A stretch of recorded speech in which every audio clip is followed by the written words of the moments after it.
وجاءت سيارة فأرسلوا واردهم فأدلى دلوه। একটা ব্যবসায়ী কাফেলা ইউসুফ নবীকে যেই কুয়ার মধ্যে ফেলে রাখা হয়েছে ওই কুয়ার পাশ দিয়ে যাচ্ছিল। তারা সাথে সাথেই কুয়ার মধ্যে পানি আনার জন্য গেল। কুয়ার মধ্যে যখন পানির বালতি যখন কুয়ার মধ্যে ফেলে দেখে বালতি আগের মতো নাই, বালতি অনেক ওজন লাগে। একটু উঠানোর পর দেখে বালতির মধ্যে কোনো পানি দেখা যায় না। একেবারে সুন্দর, এমন সুন্দর তামাম পৃথিবীর অর্ধেক সুন্দর ইউসুফ নবীকে আল্লাহ পাক দান করেছে। এই জন্যে ব্যবসায়ী কাফেলা ইউসুফ নবীর চেহারার দিকে তাকাইয়া সাথে সাথে ডাক দিয়া বলল, ইয়া বুশরা হাযা গোলাম, ইয়া বুশরা হাযা গোলাম। ব্যবসায়ী কাফেলা চিৎকার দিল, কে কোথায় আছো, সুসংবাদ গ্রহণ করো, কুয়ার কিনারে চলে আসো। হাযা গোলাম, একটা বালককে দেখা যায়। সুবহানাল্লাহ। সকলেই কুয়ার কাছে আসলো।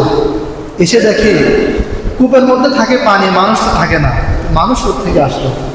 আর হাতরল হাসান তাফসীরে কিতাবে আসছে পৃথিবীর অর্ধেক সৌন্দর্য, তাহলে ইউসুফ নবী কেমন সুন্দর তারা দেখে নিজেদেরকে স্থির করতে পারেন না। ওই যে ওনার 10 ভাই তাফসীরে মাআরিফুল কোরআনে লেখে ইউসুফ নবীকে যখন ওনারা বালতি নিয়ে যখন উপরে উঠাইল, ইউসুফ নবীর চেহারার আলোর একটা ঝলক ইয়াকুব নবীর বাড়ির মধ্যে গিয়ে পড়ল। সাথে সাথেই ইউসুফ নবীর 10 ভাই ইউসুফ নবীর চেহারার ঝলক দেখে নবীর পরিবারের সন্তান তো বুঝতে পেরেছে নিশ্চয়ই ইউসুফকে কেউ উদ্ধার করেছে। 10 ভাই রওনা হয়েছে সেই কূপের জায়গায়। গিয়ে দেখে ব্যবসায়ী কাফেলা ইউসুফ নবীকে নিয়ে যায়। বলে, কোথায় যান? এ তো আমাদের গোলাম, এ আমাদের গোলাম, সে চুরি করে চলে এসছে, কোথায় নিয়ে যান? ও আসার রুহু বিদআ, তার ভাইয়েরা বলল, তাকে আপনারা এভাবে নিতে পারবেন না, সে আমাদের পলাতক গোলাম, সে চলে গেছে, তাকে আমাদের থেকে কিনে নিয়ে যান। তো ব্যবসায়ী কাফেলা দেখলো এত সুন্দর একটা ছেলে, কত টাকা নেবে, দিয়ে দেব, ছেলেকে নিয়ে যাব। ইয়াকুব নবীর এই 10 ছেলে ইউসুফ নবীকে বিক্রি করে দিল। তাফসীরে মাআরিফুল কোরআনে লেখে 18 দিরহাম থেকে 20 দিরহাম, তৎকালীন সময় দিরহাম হয়, 18 থেকে 20 দিরহামে বিক্রি করে দিল। কি হইল? ইউসুফকেও দূরে সরাইয়া দিল, টাকাও পাইল, সাপও মারলো, লাঠিও ভাঙলো না। এমনটাই তাফসীর মাআরিফুল কোরআনে লিখেছে। এই ব্যবসায়ী কাফেলা ইউসুফ নবীকে সোজা নিয়ে গেল মিশরে। তৎকালীন সময়ে গোলাম বাদী এটার কথা ছিল, গোলাম বিক্রি করতো বাজারে, বাদী বাজারে উঠত। ইউসুফ নবীকে যখন বাজারে উঠানো হলো, এমন সুন্দর গোলাম আর কেউ দেখে নাই। গোলাম কারা হয়? যারা অর্থশালী নয়, দুর্বল বা চেহারা প্রকাশ ভালো না। এত সুন্দর মানুষ তো গোলাম হতে পারে না। ইউসুফ নবীকে মিশরের বাজারে উঠানো হলো। উঠানোর সাথে সাথেই লম্বা বিশাল জ্যাম লেগে গেল ইউসুফ নবীকে ক্রয় করার জন্য। সুবহানাল্লাহ। যার যতটুকু সামর্থ্য সবাই দরদাম করছে, আমি এত দেব, ইউসুফকে আমাকে দেন, আমি এত দেব, ইউসুফকে আমাকে দেন, এভাবে।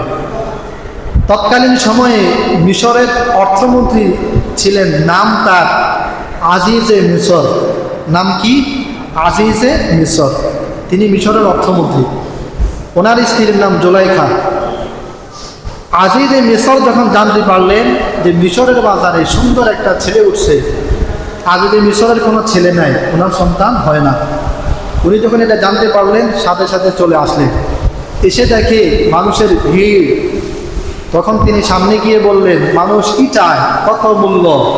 তো তিনি তো অর্থমন্ত্রী, মানুষ যে টাকা তার বেশি। সর্বশেষ তিনি হযরত ইউসুফ নবীর ওজন যে পরিমাণ, এই পরিমাণ স্বর্ণ মুদ্রা দিয়ে ইউসুফকে ক্রয় করেছেন আজিজে মিশর, মিশরের অর্থমন্ত্রী। ক্রয় করে তিনি বাড়িতে এসে জুলাইখাকে বললেন, আকরিমি মাসওয়াহু, এই ছেলেকে তুমি সম্মান করো, গোলাম হিসাবে তাকে তুমি অবজ্ঞা করবে না, তাকে সম্মান করবে। কারণ আসা আইনাল কানা আও নাত্তাখিদাহু ওয়ালাদা, আশা করা যায় এই ছেলেকে আমরা আমাদের ছেলে হিসেবে গ্রহণ করব, যেহেতু আমাদের কোনো ছেলে নাই, তাকে তুমি ছেলে হিসেবে গ্রহণ করো।